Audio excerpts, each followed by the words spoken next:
1540 को बाल्यकाल चित्तौड़गढ़ में गुजरा। सन 1567 में अकबर ने जब चित्तौड़गढ़ पर आक्रमण किया तो मेवाड़ के प्रमुख सरदारों और सेना नायकों के आग्रह पर महाराणा उदय सिंह ने चित्तौड़गढ़ छोड़ दिया। अपने देश, कुल, गौरव और मातृभूमि की मर्यादा के लिए प्राण न्योछावर करने वाले योद्धाओं और ललनाओं से प्रताप ने न केवल सीख ली बल्कि ये घटना उनके जीवन का आधार बन गई। फरवरी 1572 को महाराणा उदय सिंह का देहांत हुआ। प्रताप की ज्येष्ठता और योग्यता को ध्यान में रखते हुए सरदारों ने उनको राजगद्दी पर आसीन किया। होली के दिन उनका गोविंदा में राज तिलक हुआ। उस समय तक लगभग सभी राजाओं ने अकबर की अधीनता स्वीकार कर ली थी। एकमात्र महाराणा प्रताप ने अपना मस्तक अकबर के आगे नहीं झुकाया। प्रताप मुगलों से लोहा लेने की तैयारी में जी जान से जुट गए। 18 जून 1576 की सुबह हल्दी घाटी और खमनोर के मध्य एक मैदान में ऐतिहासिक युद्ध हुआ। महाराणा प्रताप की सेना गोगुंदा से हल्दी घाटी पहुंची, जबकि सेनापति मानसिंह के नेतृत्व में मुगल सेना ने हल्दी घाटी के ठीक नीचे मैदान में अपना मोर्चा जमाया।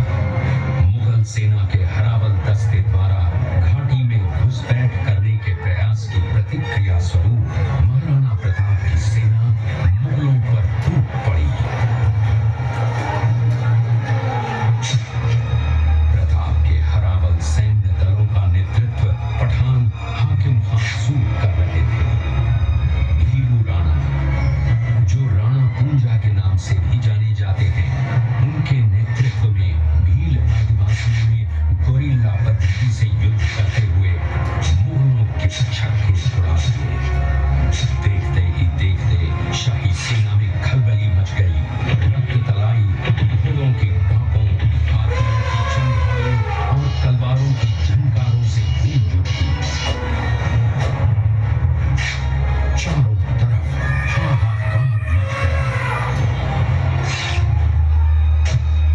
युद्ध का घटनाक्रम अचानक उस समय बदल गया जब प्रताप ने अपने घोड़े चेतक को एड़ लगाकर मानसिंह के हाथी पर चढ़ा दिया और उस पर भाले से भरपूर वार किया। मानसिंह हौदे में दुबक गया।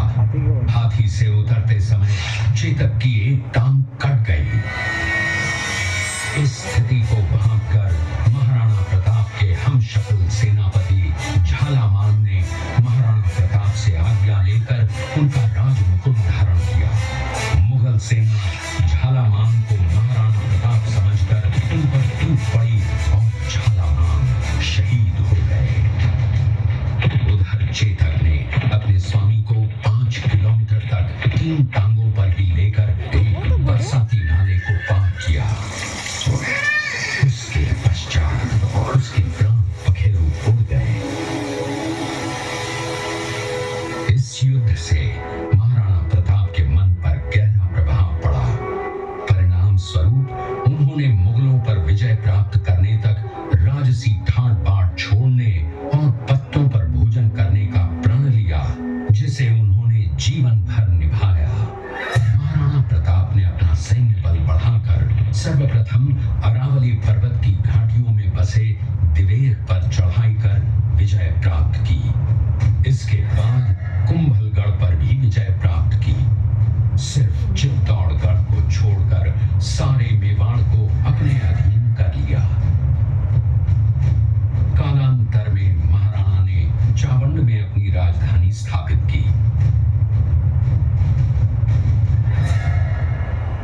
देश गौरव के लिए दिन रात जलता रहा, धधकता रहा और अंत में बुझकर भी उसने देश में ऐसा लौह भर दिया जिसकी प्रखर किरणों ने भारत माता को गुलामी की जंजीरों से मुक्त कराने के लिए सदा प्रेरित किया।